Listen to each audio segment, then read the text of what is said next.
हरे कृष्णा। आप सभी का स्वागत है। तो जैसे मैंने बताया कि गो का चरण धोना, यानी जो गोराज है वो पाद प्रक्षालन कर रहे हैं भगवान का।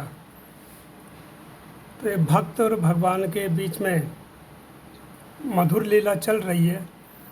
तो गोराज से भगवान ने प्रार्थना करी, तो भगवान ने से मना कर दिया गोराज ने कि मैं आपको गंगा जी पार नहीं करा सकता। क्यों नहीं करा सकता? एक घाट ते थोड़ी के दूर अहें, कटिलो जल था देखाई हूँ जूं, पर से पग धूर तरे तरनी, घरनी घर क्यों समझाई हूँ जूं।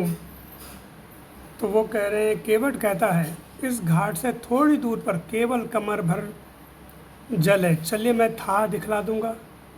मैं नाव पर तो आपको लेकर के नहीं जाऊंगा। तो केवट क्या कह रहे हैं कि मैं आपको अपनी नाव में नहीं बैठाऊंगा, बस थोड़ा से तो जल है, कमर तक जल है, आप आराम से नदी पार कर लेंगे।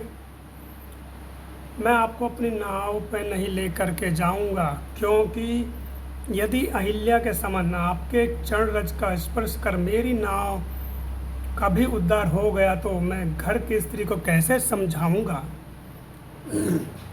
मुझको जीविका के लिए और कुछ अवलंब नहीं है। अवलंब करते और कोई जीविका का साधन नहीं है। अगर मेरी यह नाव स्त्री बन गई, जैसे आपके स्पर्श में पाषाण की जो पाषाण था वो जो शिला है वो स्त्री में बदल गई, ऐसे हमने सुना है।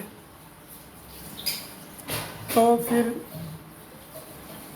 अगर मेरी जो काष्ठ की नाव है वो भी स्त्री बन गई तो मेरी जीविका कैसे चलेगी? मैं, मेरी संतान, मेरी पत्नी, हम तो भूखे मरेंगे। तो भगवान कहते हैं भाई इसका और कोई रास्ता है? रास्ता है। केवट बोलता है रास्ता है, पास में ही मेरा घर है, मैं वहाँ से पात्र मंगवाऊंगा, आपके चरण धोऊंगा और उस चरणों का जो जल है उसको मैं पीऊँगा।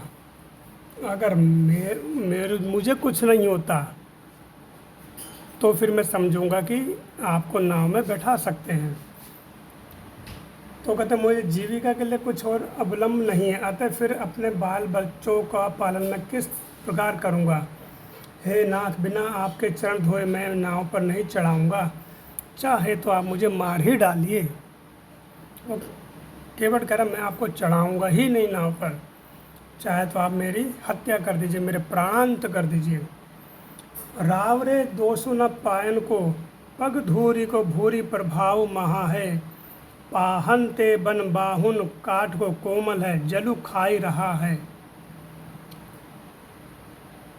पावन पाए पखारी के नाव चढ़ाई हो, आयसो हो तो कहा है, तुलसी सुन केवट के बर बैन हंसे, प्रभु जानकी और हहा है।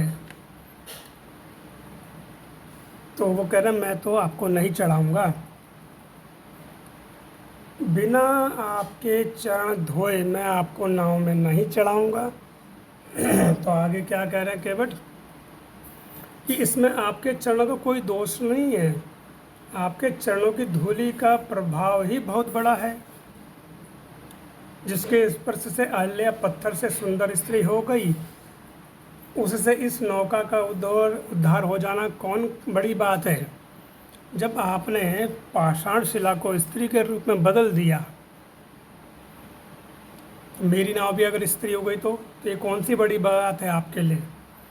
पत्थर की अपेक्षा तो ये काट का जलयान कोमल है, और तिस पर ये पानी खाए हुए अर्थात पानी में रहने से और भी अधिक कोमल हो गई है।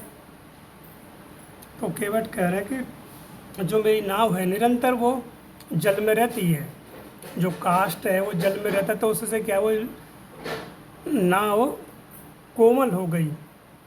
जैसे हम देखते हैं कि बहुत समय तक अगर नाव या कोई वस्तु जल में रहती तो वो गल जाती है या कोमल हो जाती है।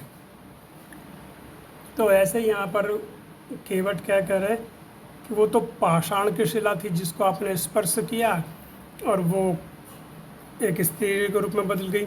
उससे से ज़्यादा तक कोमल मेरी नाव है जो काष्ठ की है क्योंकि पाषाण तो कठोर होता है। तो उस पर भी दूसरा क्या कि वो पानी खाए अर्थात वो जल में रहती है तो वो और कोमल हो गई है। अतः मैं तो आपके पवित्र चरण कमल को धो करके ही नाव चढ़ाऊँगा। कहिए क्या आज्ञा है। मैं आपके चरण धोऊँगा, अगर आपको स्वीकार हो तो ठीक है और नहीं स्वीकार हो तो जयराम जी की हम तो चले अपने घर को। गोसाई जी कहते हैं कि केवट की श्रेष्ठ चतुरता को वचन सुन करके हम तुलसीदास जी कह रहे हैं कि उस केवट की चतुराई देख करके कृपालु रामचंद्र जानकी जी की ओर देख करके ठहाका मार करके हंसे। भगवान रामचंद्र क्या है, अति गंभीर रहते हैं। वो प्राय बहुत ज़ोर से कम ही हंसते हैं या तो मंद मंद मुस्काते हैं। जैसे कृष्ण है तो कृष्ण चपल हैं, उनका स्वभाव चपल है। और राम जी क्या है, गंभीर स्वभाव के। तो ऐसे बहुत ही कम अवसर आते हैं जब राम जी ऐसे ठहाका मार करके हंसते हैं। ठहाका मार के हंसने का अर्थ होता है कि बहुत ज़ोर से हंसना कि जिससे आसपास के लोग भी एकदम से देखने लगते हैं। ऐसे प्राय हम देखते हैं कि कुछ लोग ऐसे होते हैं, चाहे वो बाजार हो कहीं भी बहुत ज़ोर से हंसते हैं।